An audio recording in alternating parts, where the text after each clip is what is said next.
Good morning. All right, well, I have had some serious questions, or just general questions and stuff, about two different woofers, one being an ID and one being an iDQ.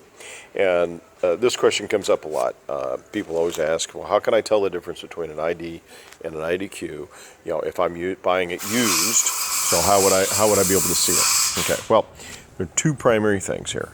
One is that the ID uses a one-piece surround and outer ring right here. So this gasket right here is actually part of the rubber surround itself. Okay, so that's indicative of the ID series. Okay, the iDQ does not have that because it has a clamping ring on the outside. So it's a plastic ring that goes around the perimeter on an iDQ. The second one is the dust cap. If you look at the dust cap here, you see how the logo is sitting. So it's proud. So it's raised off, extruded off the surface here, and so it sits on top of the dust cap like this. And also the wings on the IDs are bluish color. So these are going to be a blue color. Where on the iDQ here you can see that the logo actually sits recessed into the surface.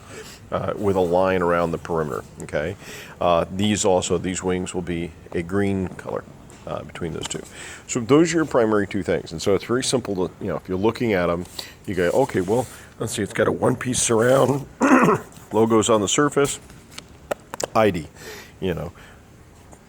a plastic ring around the perimeter here, and logos inserted in with green colors, iDQ.